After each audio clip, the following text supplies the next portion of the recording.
열린교회 성도 여러분 안녕하세요. 5월 1일 매일 성경 묵상 함께 하겠습니다. 오늘 묵상할 말씀은 시편 119편 1절에서 16절까지의 말씀입니다. 함께 읽겠습니다. 행위가 온전하여 여호와의 율법을 따라 행하는 자들은 복이 있으며 여호와의 증거들을 지키고 전심으로 여호와를 구하는 자는 복이 있도다. 참으로 그들은 불의를 행하지 아니하고 주의 도를 행하는도다. 주께서 명령하사 주의 법도를 잘 지키게 하셨나이다.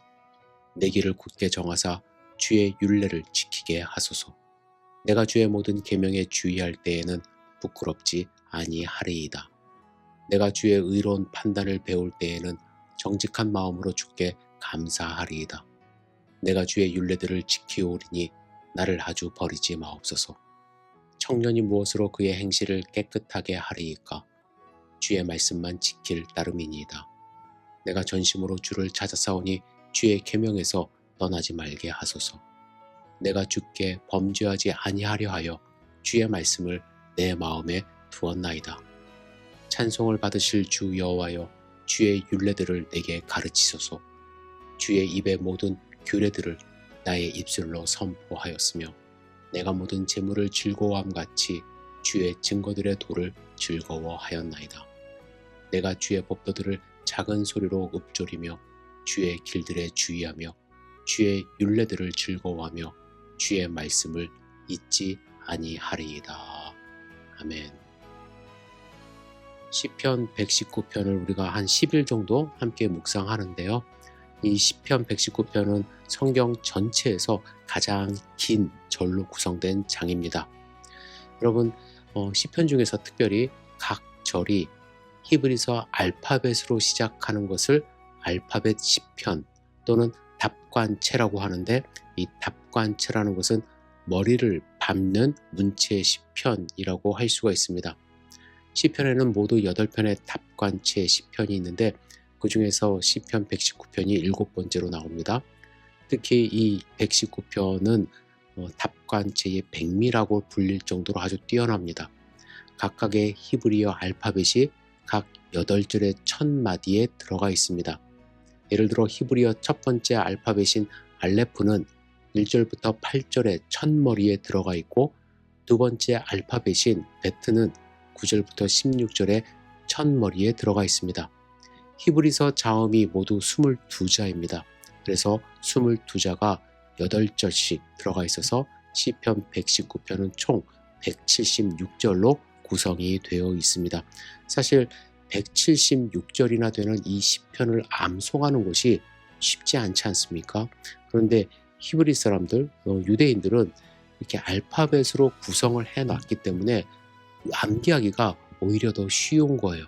그리고 운율을 따라서 노래 형식으로 이 시편을 외우기 때문에 그들은 다 외울 수가 있는데, 물론 한국말로도 외울 수가 있죠. 그러나 한국말로 번역된 성경에서는 이러한 아름다운 시의 형식을 우리가 느낄 수 없어서 아쉬운 점이 있음을 여러분들 아셔야 합니다. 하지만 그 내용은 충분히 잘 번역이 되어 있기 때문에 내용 중심으로 우리가 함께 묵상했으면 좋겠습니다. 그리고 시편 119편에 또 다른 별명이 있는데 말씀 시편이라는 거예요. 176절 중에서 단 4절을 제외하고 172편이 모두 말씀 혹은 율법과 관련이 되어 있습니다. 말씀을 강조함으로써 말씀이 얼마나 소중한지, 말씀이 얼마나 우리의 삶에 필요한지, 말씀이 얼마나 값진 것인지를 강조합니다. 오늘 본문 말씀에서 저는 시편 저자가 하나님의 말씀을 지키기 위하여 어떠한 노력을 했는지 우리는 생각을 해봐야 되는데요. 첫 번째, 그는 하나님의 율법을 지키는 것이 복의 근원임을 확신하며 살았습니다. 그래서 하나님의 말씀을 소중하게 여긴 거예요.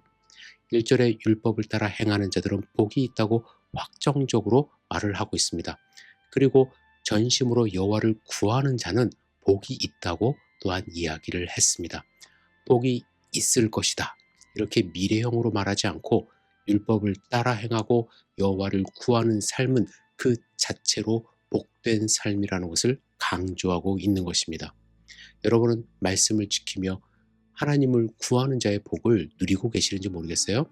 여기서 사용된 복이라는 단어는 히브리어로 에슈에르가 사용이 되어 있습니다. 이 단어 사전을 보면 첫 번째 뜻으로 무엇이 나오냐면 더 해피니스가 나와요. 건강이나 물질을 받는 복이 아니라 나의 삶이 기쁨으로 충만하여 행복한 삶을 영위하는 것을 의미합니다. 시편 1편에서도 여호와의 율법을 주야로 묵상하며 즐거워하는 자는 복이 있다고 했는데 그때도 에쉐르가 사용이 되었습니다. 따라서 에쉐르의 복은 하나님을 진정으로 만난 사람의 영혼 깊은 곳에 만족과 기쁨과 행복을 의미한다고 할 수 있습니다. 여러분, 하나님의 말씀을 지키고 하나님을 구하는 것이 진정한 복임을 확신할 때 우리는 하나님의 말씀을 제대로 묵상할 수가 있습니다. 두 번째로 하나님의 말씀을 지키며 사는 것은 그의 운명이라는 것을 인식했어요. 5절에 보시면 내 길을 굳게 정하사라는 말씀이 있어요. 그런데 이 말씀을 원문으로 직역을 하면 오 나의 길들은 당신의 법을 지키도록 설정되어 있습니다라고 이제 번역할 수가 있습니다. 우리는 운전하면서 내비게이션 많이 이용하지 않습니까? 내비게이션을 사용할 때 목적지를 설정합니다. 이렇게 설정된 목적지를 향해 갈 때 운전이 미숙하거나 혹은 고집으로 경로를 내 맘대로 벗어나면 목적지에 도착하는 시간이 늦어지고 피곤할 뿐이에요.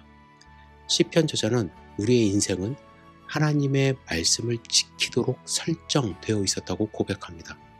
이 사실을 인식하고 그 목적에 맞는 삶을 살 때에 우리는 기쁨으로 그 길을 갈 수가 있는 거예요. 그 목적을 무시하는 삶은 곤고하고 불안하고 낙심하는 삶을 살 수밖에 없습니다. 이러한 운명을 인식한 사람이야말로 주의 말씀을 마음에 두고 그 도를 즐거워하고 주의 말씀을 잊지 않으려고 노력한다라는 것입니다. 여러분 잘 생각해 보세요. 여러분은 어떻게 하나님의 말씀을 소중하게 생각하시는지 본문 말씀을 다시 한번 묵상하시며 하나님의 말씀을 대하는 나의 삶을 돌아보는 소중한 시간 갖기를 주님의 이름으로 축복합니다. 기도하겠습니다. 전능하신 주님, 오늘부터 시편 119편의 말씀을 묵상하면서 내가 어떻게 하나님의 말씀을 대하는지 스스로 돌이켜보고 하나님의 말씀이 내 입술에 꿀송이보다 더 달게 느껴질 수 있도록 주여 인도하여 주시옵소서. 하나님의 말씀을 씹고 내 것으로 만들 수 있도록 주여 도와주시옵소서. 주님의 말씀을 늘 가까이 대할 수 있도록 인도하여 주시옵소서. 예수님의 이름으로 기도드렸사옵나이다. 아멘.